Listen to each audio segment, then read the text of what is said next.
के शब्दों का इस्तेमाल माननीय उपेंद्र कुशवाहा जी हाल के दिनों में कर रहे हैं अपने ट्वीट में, खास करके कार्यकर्ताओं को लेकर के, या जो चुने गए विधायक हैं उनको जो परोक्ष तौर पर गद्दार घोषित करने पे तुले हुए हैं, या जो कार्यकर्ता जो उनके साथ लगे हुए हैं उनको गद्दार घोषित करने पर तुले हुए हैं, उनको मक्खी शब्द का इस्तेमाल कर रहे हैं।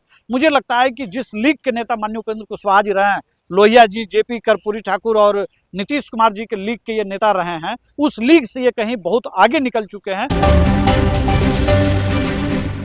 नमस्कार, आप देख रहे हैं रबसी लाइव और मैं हूं निधि सिंह। देखिए, उपेंद्र कुशवाहा की पार्टी में इस वक्त हलचल चल रही है, राजनीतिक हलचल चल रही है। वजह आपको बता दें कि जिस तरीके से उपेंद्र कुशवाहा ने अपने बेटे को मंत्री बनाया, जिसके बाद कई कार्यकर्ता जो हैं नाराज़ हो चुके हैं, और भी वजह है जिसके बाद जो है कार्यकर्ता पार्टी को इस्तीफा दे रहे हैं, पार्टी से दूर जा रहे हैं। वो कार्यकर्ता जिन्होंने इस पार्टी को बनाने में अपनी काफ़ी योगदान दिया, पिलर बनाए, पार्टी की नींव रखी, लेकिन उसी कार्यकर्ता को अब इस पार्टी से मोह भंग हो चुका है।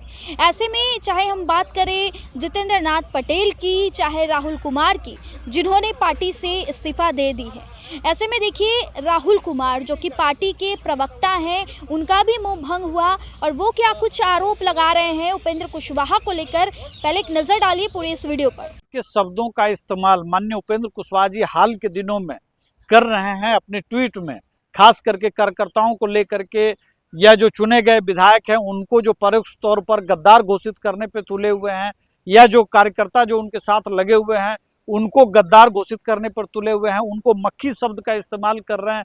मुझे लगता है कि जिस लीग के नेता माननीय उपेंद्र कुशवाहा जी रहे हैं, लोहिया जी, जेपी कर्पूरी ठाकुर और नीतीश कुमार जी के लीग के ये नेता रहे हैं, उस लीग से ये कहीं बहुत आगे निकल चुके हैं। और परिवार में अगर दीपक जी को ये बना भी रहे थे तो मुझे लगता है कि इस तरह के शब्दों का इस्तेमाल जो उन्होंने किया है कार्यकर्ताओं के लिए, इससे बचा जा सकता था। लेकिन मुझे लगता है कि अब शायद वो राजनीतिक तौर पर भले वो बहुत मजबूत दिख रहे हों, लेकिन अब वैचारिक तौर पर उनका स्खलन बहुत बुरी तरह से हुआ है, और इस स्थिति में हमारा जवीर गवारा नहीं है कि हम इनके साथ अब काम कर सकें। आपको पता था वो उपेंद्र कुशवाहा के बेटे मंत्री बनने वाले हैं? देखिए, ये चीजें तो कई दिनों से सामने आ रही थी, लेकिन ऐसा नहीं था कि मंत्री बनने से मुझे कोई गुरेज है। मंत्री बने हैं, युवा हैं, अच्छे हैं, उनको काम करने का मौका मिलना चाहिए। लेकिन जिन शब्दों से उसको कवर अप किया जा रहा है, उसका बचाव किया जा रहा है, वो शायद इस पार्टी के हजारों कार्यकर्ताओं को दुख पे नमक छिड़कने जैसा है। और कितनी संख्या है, क्या और भी कई लोग पार्टी छोड़ने वाले हैं? देखिए, आने वाले दिनों में मुझे लगता है कि मैं ये कह सकता हूं कि संसदीय राजनीति के हिसाब से ये बहुत मजबूत दिख रहे हों अभिषेक जी, लेकिन आने वाले दिनों में इनके यहाँ सांगठनिक स्तर पर बहुत मुश्किल हालात होने वाले हैं। तो सांगठनिक स्तर पर मुश्किल हालात होने वाले हैं। उपेंद्र कुशवाहा ने मनाने की कोशिश नहीं की जब आपने इस्तीफा दिया?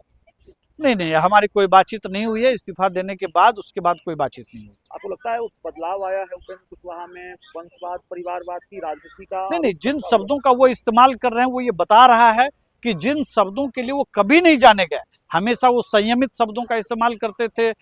हमेशा वो एक तरह से कहिए कि जो चॉइस ऑफ वर्ड्स उनका होता था बहुत एक स्टैंडर्ड का होता था। विरोधियों पर भी वो हमला करते थे तो बहुत संयमित तरीके से करते थे, लेकिन अब शायद उससे बहुत दूर निकल चुके हैं वो। तो सुन लिया आपने उनका सीधे तौर पे क्या कुछ कहना था, जहां उपेंद्र कुशवाहा को लेकर बड़ी बात कह दी उन्होंने कहा कि जिस तरीके से उपेंद्र कुशवाहा बयान देते हैं, मक्खी शब्द का प्रयोग करते हैं, उपेंद्र कुशवाहा हमें गद्दार साबित करते हैं, इसलिए हमें पार्टी से मोह भंग हो चुका है। आप बने रहे हमारे साथ, तब तक के लिए बहुत बहुत शुक्रिया।